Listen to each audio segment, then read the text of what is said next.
کہ دنیا میں سب سے بڑی نعمت کیا ہے اور دنیا میں سب سے بڑا عذاب اور سب سے بڑی مصیبت کیا ہے۔ حضرت علی رضی اللہ عنہ فرمایا کرتے تھے کہ جو شخص کھانے پینے پہننے اوڑھنے اور ضروریات زندگی کے پورا کرنے کے آلات اور اسباب کو ہی نعمت سمجھے، اس کے عذاب کا وقت قریب آ گیا اور اس کی عقل جاتی رہی۔ اس کے عذاب کا وقت قریب آ گیا۔ جو یہ سمجھتا ہو کہ دنیا کی نعمتیں ہی نعمتیں ہیں، یہی وجہ ہے کہ لوگ ان چیزوں کو نعمت سمجھ کر سب سے بڑی نعمت سے غافل ہیں۔ دنیا کی چیزوں کو نعمت سمجھ کر سب سے بڑی نعمت سے غافل ہیں۔ دنیا کی مادی شکلیں اور اسباب اور ضروریات زندگی یہ اصل نعمت نہیں۔ کیوں؟ اس لیے کہ ان شکلوں پر جنت کی ہمیشہ کی نعمتوں کا مدار نہیں ہے۔ ان شکلوں پر جنت کی نعمتوں کا مدار نہیں ہے، بلکہ اگر محض یہی اسباب اور شکلیں مسلمانوں کو زیادہ دے دی جائیں تو یہ اسباب اور یہ شکلیں ان پر جہنم کے عذاب کا مدار تو ہو سکتا ہے، لیکن جنت کی ابدی نعمتوں کا مدار دنیا کے اسباب اور کائنات کے نقشوں پر نہیں ہے۔ توجہ سے بات سننا، اس لیے کہ کافر ہمیشہ کے عذاب میں اس لیے رہے گا کہ اس کی دنیاوی تھوڑی سی زندگی میں پوری زندگی کفر کا ارادہ ہے، حالانکہ دنیا کی زندگی تو آخرت کے مقابلے میں کچھ بھی نہیں ہے۔ اگر ایک لمحے یا لمحے کا بھی کوئی 100واں حصہ لایا جائے آخرت کے مقابلے میں دنیا کو، تو یہ اتنی بھی حیثیت نہیں رکھتا، اس لیے کہ جو زندگی ابدی نہیں ہے وہ زندگی معدوم اور ختم ہے، جو زندگی ابدی ہے وہ ہمیشہ کے لیے ہے۔ تو کفر کا تھوڑا سا وقت دنیا میں وہ کافر کے لیے ابدی عذاب کا ہے، اور مسلمان کے لیے دنیا کا تھوڑا سا وقت یہ مومن کے لیے ابدی نعمتوں کا ہے۔ میں نے عرض کیا کہ جو شخص دنیا کے اسباب اور ضروریات زندگی کے پورا ہونے کے وسائل کو نعمت سمجھے، حضرت علی فرماتے ہیں کہ اس کے عذاب کا وقت قریب آ گیا اور اس کی عقل جاتی رہی، کیونکہ سب سے بڑی مصیبت وہ کفر ہے۔ دنیا میں اللہ تعالی کے استغنا کا مظہر کفر ہے، دنیا میں اللہ کے استغنا کا مظہر کفر ہے، اور آخرت میں اس کے استغنا کا مظہر جہنم ہے، اور دنیا میں اللہ کے فضل کا سب سے بڑا مظہر ایمان ہے، اور آخرت میں اللہ کے فضل کا سب سے بڑا مظہر جنت ہے۔ آخرت میں اللہ کے فضل کا جو مظہر ہے وہ جنت ہے، اس کے استغنا کا مظہر جہنم ہے۔ دنیا میں اللہ کی استغنا کا مظہر کفر ہے، اور آخرت میں اس کے استغنا کا مظہر جہنم ہے۔ یوں کہیں کہ اللہ تعالی کے استغنا سے اس طرح ڈرا کرو جس طرح اللہ کے عذاب سے ڈرتے ہو۔ اللہ کے استغنا سے ایسے ڈرو جیسے اللہ کے عذاب سے ڈرتے ہو۔ اللہ کے استغنا سے ایسے ڈرا کرو جیسے اللہ کے عذاب سے ڈرنا چاہیے، اس لیے کہ اس کی ذات بہت مستغنی ہے۔ میں نے عرض کیا کہ اگر کسی کافر کے کفر کو دیکھیں تو اس سے اللہ تعالی کے استغنا کا دھیان آئے گا کہ اللہ کی ذات کتنی مستغنی ہے، اللہ کی ذات کتنی مستغنی ہے کہ اس نے ایک انسان کو کفر پر رکھ کر یہ بتلایا ہے ایمان والوں کو کہ مجھے کسی کی وحدانیت اور کسی کی عبادت کی اور کسی سے اپنی بڑائی کے بیان کرانے کی ضرورت نہیں ہے۔ یہ میں عرض کرنا چاہتا ہوں کہ دنیا میں کفر وہ اللہ کے استغنا کا مظہر ہے۔ تو جب اللہ تعالی نے کافر کو دکھلا کر اپنا استغنا سمجھایا مومن کو، تو پھر مومن کے لیے کہاں گنجائش ہے، مومن کے لیے کہاں گنجائش ہے کہ وہ کسی عبادت پر فخر کرے، کسی عبادت پر۔ سنو میں کیا کہہ رہا، اس کو تو ہر وقت اس بات پر اللہ کا شکر ادا کرتے رہنا چاہیے کہ اللہ تیرا کتنا بڑا فضل ہے، تیرا کتنا بڑا فضل ہے کہ تو نے مجھے دنیا میں کفر سے بچا لیا۔ کیوں میں عرض کرتا ہوں، جب آپ کسی ہسپتال میں جا کر بیماروں کو دیکھیں تو ہڈی کے بیماروں کو دیکھیں گے تو آپ کو اپنی ہڈیوں پر اللہ کا شکر اور اس نعمت پر اللہ تعالیٰ کے احسان کا خیال آئے گا۔ جب آپ دماغ کے بیماروں کو دیکھیں گے تو اپنے دماغ کا خیال آئے گا۔ جب آپ اندھوں کو دیکھیں گے تو اپنی آنکھوں کا خیال آئے گا۔ اللہ اکبر۔ جو بدن مٹی ہونا ہے اور ختم ہونا ہے، جب اس بدن کی بیماریوں کو دوسروں میں دیکھ کر اپنے اعضاء کی سلامتی کو اللہ کا احسان سمجھتے ہو، تو جو کافر ہمیشہ جہنم میں رہے گا اس کافر کو دیکھ کر اپنے ایمان کی نعمت کا خیال کیوں نہیں آتا؟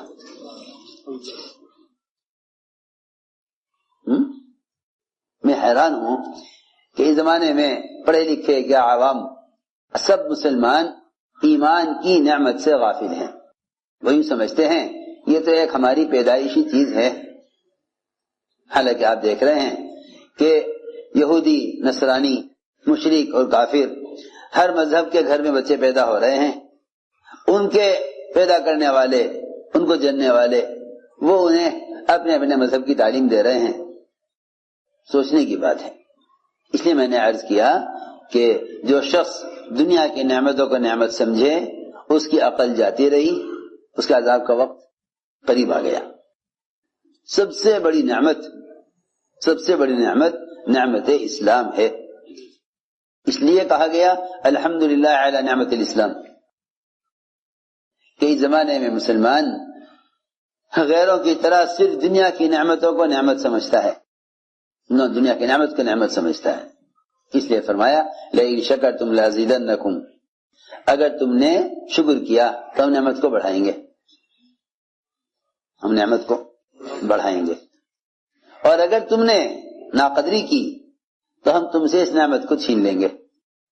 غور کرنے کی بات ہے کہ وہ دنیا جس سے اللہ کو نفرت ہے، اگر اس دنیا کو جس سے اللہ کو نفرت ہے، اگر اس دنیا کو ضائع کیا جائے، وہ دنیا جس سے اللہ کو نفرت ہے اور جو اصل نعمت نہیں ہے، اس کو اگر ضائع کیا جائے تو لوگ کہتے ہیں کہ میاں رزق کو ضائع مت کرو ورنہ تم سے رزق چھین لیا جائے گا۔ تو دنیا جس سے اللہ کو نفرت ہے، اگر اس دنیا کے ضائع کرنے پر دنیاوی نعمت کے چھن جانے کا اندیشہ اور خوف، اور لوگ ڈراتے بھی ہیں، لوگ اسے ڈراتے بھی ہیں، تو پھر اسے اندازہ کرنا چاہیے کہ وہ ایمان جو اللہ کو محبوب ہے اور جس ایمان پر ہمیشہ کی نعمتوں کا مدار ہے، اس ایمان کی نعمت کی ناشکری سے ایمان کتنا ضائع ہو جائے گا۔ ایمان، اور اگر حقیر دنیا شکر کرنے سے بڑھ سکتی ہے تو جو ایمان اللہ تعالیٰ کو عزیز ہے اور محبوب ہے، اس ایمان کی قدر کرنے سے ایمان میں کتنا اضافہ ہونا چاہیے۔ لیکن اصل بات یہ ہے کہ لوگ ابھی شکر کو ہی نہیں سمجھے کہ شکر کیا ہے۔ لوگ نعمت کے شکر میں اللہ تیرا شکر اتنا کہہ دینے کو شکر سمجھتے ہیں، حالانکہ یہ شکر کی ادائیگی نہیں ہے، یہ شکر کی ادائیگی نہیں ہے۔ زبان سے شکر ادا کرنا الفاظ کی ادائیگی ہے، شکر کی ادائیگی نہیں ہے۔ سنو توجہ سے بات، لوگ زبان سے کہہ دیتے ہیں اللہ تیرا شکر، یہ شکر کی ادائیگی نہیں ہے، یہ الفاظ کی ادائیگی ہے۔ سنو توجہ سے بات، یہ شکر کی ادائیگی نہیں ہے، یہ شکر کی ادائیگی نہیں ہے۔ کیوں؟ اس لیے کہ انسان کے سارے بدن کے اعضاء، انسان کے بدن کے تمام اعضاء نعمتوں سے فائدہ اٹھاتے ہیں، اور سب سے چھوٹا عضو زبان وہ شکر ادا کرے۔ یہ کیسے؟ یہ کون سے انصاف کی بات ہے؟ بات سمجھ میں آ رہی؟ سارے بدن کے اعضاء تو نعمتوں سے فائدے اٹھاویں اور سب کی طرح سے شکر کو ادا کرے زبان، یہ کیا بات ہوئی؟ سوچو تو صحیح۔ آپ کا کوئی کام ہے، تجارت کا، ملازمت کا، اس میں کوئی رکاوٹ پیش آ گئی، آپ نے 2-4 آدمیوں سے بات کی، میں کہا جی دیکھو آپ کا کام ہو جائے گا، لیکن فلاں فلاں فلاں فلاں فلاں 4 آدمی 6 آدمی یہ سب ان سب سے متعلق ہے یہ کام، آپ ان سے جا کے کہیے۔ ایک کے پاس گئے اسے بتایا، دوسرے کے پاس گئے اسے بتایا، آپ کا کام 6 آدمیوں نے مل کر کیا، تو آپ مجھے بتائیے کہ آپ ان 6 آدمیوں میں سے ایک کا شکریہ ادا کریں گے یا سب کا کریں گے؟ آسان بات ہے، آپ شکریہ کس کا ادا کریں گے؟ سب کا یا ایک کا؟ تو سب کا شکریہ ادا کریں گے۔ بالکل اسی طرح انسان کے بدن کے تمام اعضاء وہ ضروریات زندگی میں ایک دوسرے کے ساتھ ایسے جڑے ہوئے ہیں، اور ضروریات زندگی میں تمام اعضاء ایک دوسرے کے معاون ہیں، اس لیے زبان سب کی طرف سے شکریہ ادا نہیں کرے گی، بلکہ بدن کے ہر عضو کو حکم پر لانا، یہ اللہ کی نعمت کا شکر ادا کرنا ہے۔ بدن کے ہر عضو کو حکم پر لانا، یہ نہیں کہ بدن کے سارے اعضاء تو نعمتوں سے فائدے اٹھاویں اور سارے بدن کے اعضاء خواہشات میں پڑ جاویں اور زبان سے شکر ادا کر دیا جائے، نہیں، بلکہ حضور اکرم صلی اللہ علیہ وسلم نے جب اپنے آپ کو عبادت میں بہت تھکایا اور لمبا قیام اور ایسے لمبے سجدے، اللہ اکبر، بعض موقع پر حضرت عائشہ سمجھا کرتی تھی کہ شاید آپ کی وفات ہو گئی، ایسے لمبے سجدے، ایسے لمبے سجدے۔ وہ تو میں عرض کرتا ہوں نا کہ جو لوگ دنیا کی نعمت کو ہی نعمت سمجھے گا اس کی عبادات بھی انہی نعمتوں کے لیے ہو کر رہ جائے گی، اس کی عبادات بھی انہی نعمتوں کے لیے ہو کر رہ جائے گی۔